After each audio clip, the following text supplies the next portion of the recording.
ओम श्री हनुमते नमः। Shri Hanuman astrological centre, मैं पंडित दीपक भारद्वाज। प्रिय मित्रों, आज आपको जानकारी देंगे मेष राशि वाले जातकों के लिए कि नवंबर का माह कैसा रहेगा। पहले हम ग्रह गोचर की बात करते हैं, लेकिन उससे पहले आप मेरे चैनल को सब्सक्राइब करें, बेल आइकन बटन दबाएं और इसको शेयर जरूर करें। ग्रह गोचर की स्थिति नवंबर के माह में किस प्रकार रहेगी, पहले ये जान लेते हैं। सूर्य तुला राशि में रहेंगे और 16 नवंबर को वृश्चिक राशि में प्रवेश करेंगे। मंगल वक्री होकर मीन में ही संचार करेंगे। 14 नवंबर को मीन राशि में ही निमार्गी हो जाएंगे। बुध तुला राशि में भ्रमण करेंगे और 28 नवंबर को वृश्चिक राशि में जाएंगे। गुरु धनु राशि में संचार करेंगे और 20 नवंबर को मकर राशि में प्रवेश कर जाएंगे। शुक्र 16 नवंबर तक कन्या राशि में रहेंगे और 16 नवंबर को ही तुला राशि में प्रवेश करेंगे। शनि मकर राशि में रहेंगे। राहु वृषभ राशि में संचार करेंगे और केतु वृश्चिक राशि में संचार करेंगे। तो यह ग्रह गोचर की स्थिति। अब जानते हैं मेष राशि वाले जातकों के लिए नवंबर का माह कैसा रहेगा। पहले आप चैनल को सब्सक्राइब जरूर कर लें, बेल आइकन बटन दबाएं, इसको शेयर करें। तो मेष राशि वाले जातकों के लिए सबसे पहले हम बात करते हैं स्वास्थ्य की। चूँकि जान है तो जहान है, जैसा सभी जानते हैं कि अगर स्वास्थ्य है तो सब कुछ है और स्वास्थ्य नहीं है तो कुछ भी नहीं है। तो सबसे पहले हम हर वीडियो में सबसे पहले हम स्वास्थ्य के बारे में ही बात करते हैं। तो मेष राशि वाले जातकों की अगर बात करें हम स्वास्थ्य के बारे में, तो स्वास्थ्य की स्थिति थोड़ी सी नरम गरम रहेगी और थोड़ी मानसिक स्थिति भी आपकी थोड़ी डिस्टर्ब रहेगी। यानी थोड़ा नरम गरम, ऊपर नीचे उतार चढ़ाव चलता रहेगा। मेंटली थोड़े कन्फ्यूज़न, फ्रस्ट्रेशन, मतलब थोड़े कन्फ्यूज़न, तो इरिटेशन, टेम्पर शॉर्ट, चिड़चिड़ापन, कंसंट्रेशन में कमी, कहीं ध्यान तो एकाग्र नहीं होना, एकाग्रता में कमी, और समय समय पर तो हेल्थ वाइज भी, शारीरिक भी थोड़ी बहुत ही प्रॉब्लम्स आपको फेस करनी पड़ेगी। लेकिन फिर भी तो स्थिति जो है बहुत ज़्यादा प्रतिकूल नहीं है। तो इसके प्रभाव तो आपको ज़रूर दिखाई देंगे, लेकिन स्थिति कंट्रोल हो जाएगी, संभल जाएगी। तो आगे बात करते हैं घर परिवार की दृष्टि से। तो यहाँ पे तो आपकी जो टॉरस राशि है और आपका कुटुंब परिवार जो तो आपका फाइनेंस का हाउस है, सेविंग का हाउस है, उसके लॉर्ड जो आपके शुक्र हैं, जो वीनस है, वह 16 नवंबर तक तो अपनी नीच की जो कन्या राशि में भ्रमण कर रहे हैं।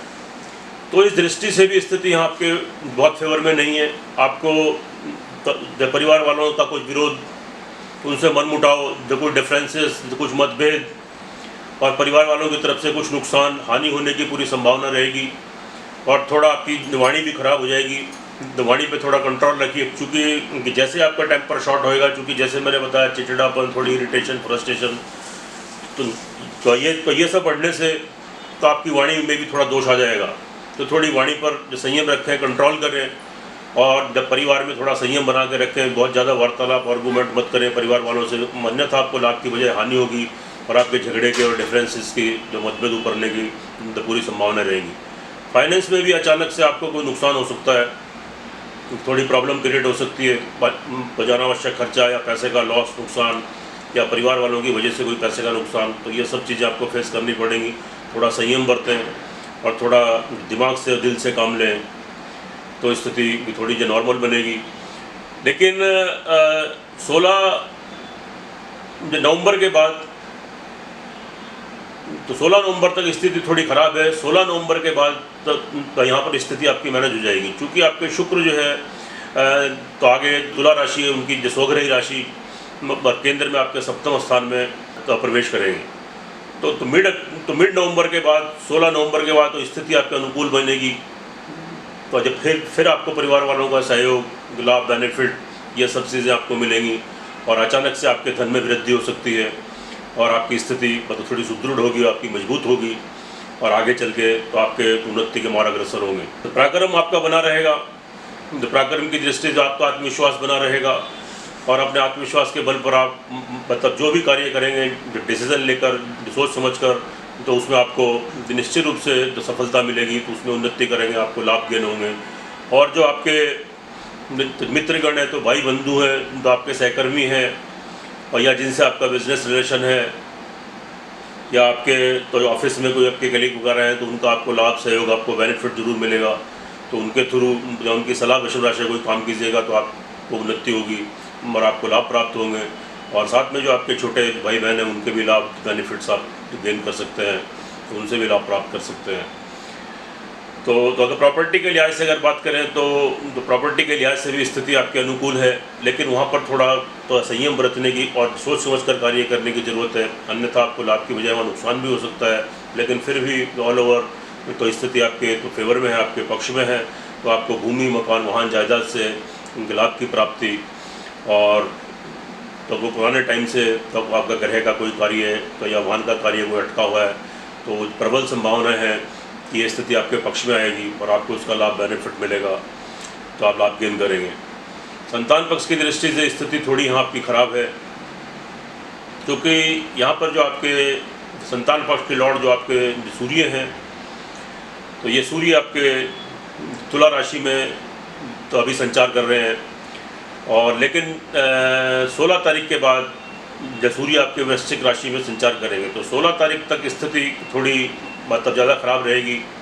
ऑल ओवर देखें तो वृश्चिक राशि में पहुंचेंगे तो वहाँ भी स्थिति बहुत फेवर नहीं रहेगी। तो कुल मिलाकर ये नवंबर का तो पूरा वहाँ संतान पक्ष को लेके तो आपको चिंता, टेंशन और परेशानी, संतुष्टि में कमी, तो उनकी नौकरी में बाधा, उनकी पढ़ाई में बाधा, तो उनके तो कोई विवाह शादी में बाधा है, तो रुकावटें, या उनकी हेल्थ को लेकर कोई प्रॉब्लम कि जिस वजह से आप थोड़ा डिस्टर्ब हो जाए और आपका थोड़ा जो मानसिक स्तर थोड़ा ख़राब हो जाए, तो मेंटली थोड़ी इरिटेशन, फ्रस्ट्रेशन, कन्फ्यूज़न बढ़ेगी, संतान पक्ष को लेकर चिंता, टेंशन रहेगी।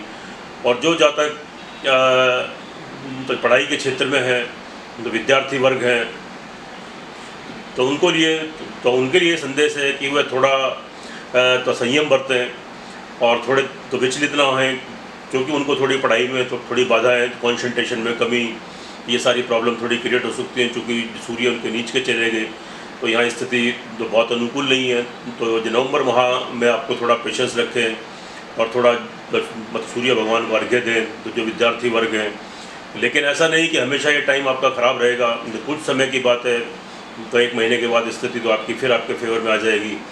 और तो ये माह थोड़ा आपका तो नवंबर से लेके और जो आपका तो दिसंबर तक का तो थोड़ा माह है, 15 दिसंबर तक, तो ये स्थिति थोड़ी मतलब संभालने की ज़रूरत है। उसके बाद स्थिति आपकी ठीक हो जाएगी।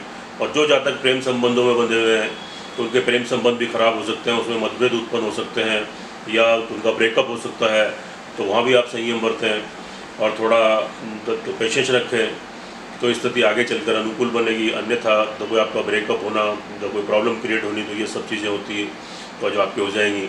इसके उपाय मैं आपको आगे बताऊंगा, क्योंकि उपाय करने से स्थिति तो 80-90% तक आपकी तो फेवर में बन जाती है। तो बात कर लेते हैं आगे नौकरी पक्ष वालों के लिए। तो नौकरी पक्ष की जो स्थिति रहेगी, वह स्थिति आपकी तो यहाँ पर आप तो अभी आपके वहाँ के लॉर्ड जो आपके बुध हैं, वो आपके तो जो 7वें स्थान में है, तो वो स्थिति थोड़ी फेवर में बना रहे हैं। लेकिन 16 नवंबर तक वहीं पर आपके जो शुक्र जो है तो वो नीच के भी तो चल रहे हैं, तो उसके बाद तुला राशि में प्रवेश कर जाएंगे। तो लेकिन नौकरी पक्ष वालों के लिए तो स्थिति फिर भी ऑल ओवर थोड़ी ठीक रहेगी, ताकि नई नौकरी लगना, तो जॉब में तरक्की करना, तो उन्नति करना और कोई नई नौकरी तो ये आपको बन सकते हैं यहाँ पर। और साथ में कि आपका थोड़ा शत्रुओं से सावधान रहें कि जहाँ बहुत ज़्यादा विश्वास करेंगे वहाँ से आपको धोखा, चीटिंग, तो ये सब चीज़ें आपको क्रिएट हो सकती हैं और शत्रुओं से कोई नुकसान भी आप उठा सकते हैं। और ऋण भार की स्थिति आपकी यथावत रहेगी, क्योंकि उसमें कोई बहुत ज़्यादा ऐसी संभावना नहीं है कि वो आपको अचानक से उतर जाएगा। लेकिन फिर भी थोड़े एफर्ट्स करें, आप कोशिश करें, तो पेशेंस रखें, तो स्थिति आगे तो आपके फेवर में बनेगी, आपके पक्ष में बनेगी।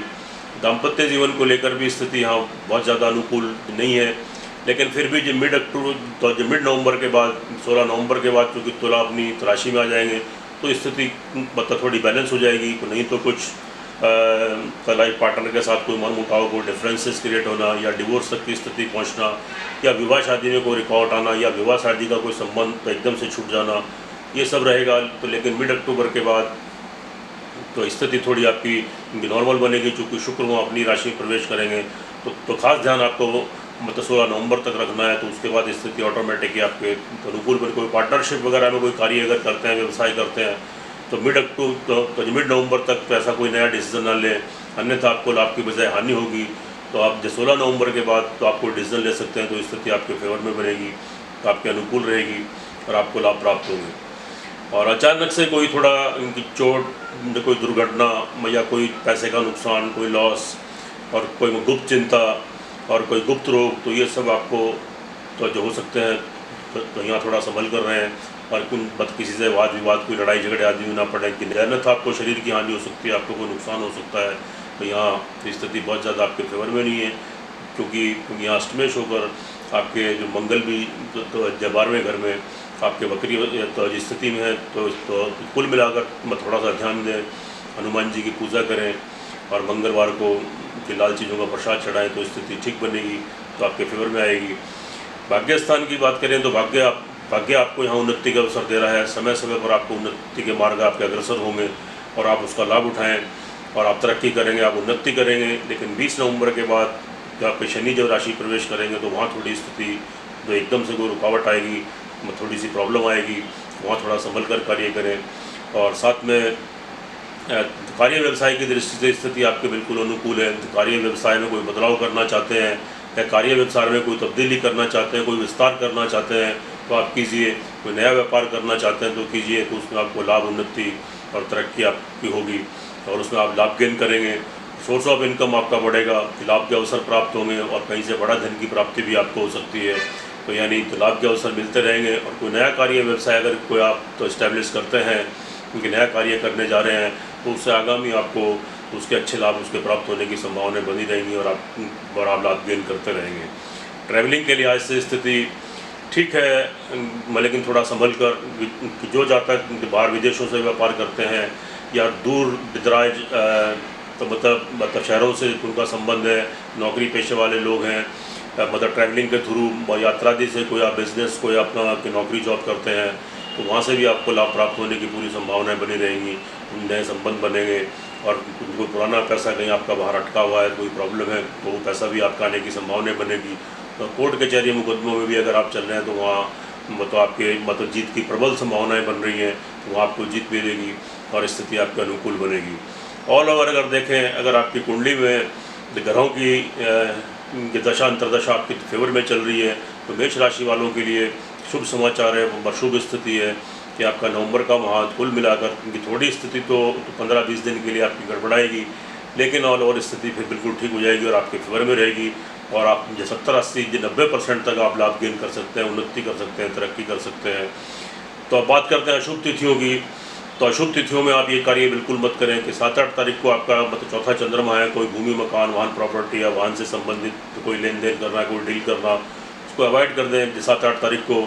और उसके बाद फिर आप क्या करें, 16-17 तारीख को कोई मतलब दुर्घटना आदि का थोड़ा भय रहेगा, तो घर से बाहर निकलते हुए कोई ड्राइविंग करना, कोई ये कोई करना, किसी से वाद विवाद, कोई लड़ाई झगड़ा, तो इससे बचें, अन्यथा आपको शरीर की कोई हानि हो सकती है, अचानक से कोई बड़ी बीमारी भी क्रिएट हो सकती है, तो जिससे आप हॉस्पिटलाइज भी हो सकते हैं, तो थोड़ा संभल कर रहें। और उसके बाद आपका 24, 25 और 26 तारीख को आपका 12वां चंद्रमा रहेगा, उसमें ट्रैवलिंग आदि से संबंधित या कोर्ट कचहरी से संबंधित आपका कोई कार्य है तो उसको ना करें, क्योंकि इसमें आपका वेस्ट एक्सपेंडिचर, अनावश्यक नुकसान, अनावश्यक आपका खर्चा होना और ये सब चीज़ें आपके साथ, और मुकदमे में जो कोर्ट कचहरी में तो हार का सामना देखना तो या डिफीट खाना, तो ये सब चीज़ें क्रिएट होती, तो थोड़ा संभल कर रहें। अब उपाय की बात कर लेते हैं। इस तो आप क्या करें, तो एक हनुमान चालीसा का ओम गंग गणपति में 108 टाइम्स और एक हनुमान चालीसा का पाठ करें। और साथ में आप सूर्य को प्रतिदिन मतलब जल दें।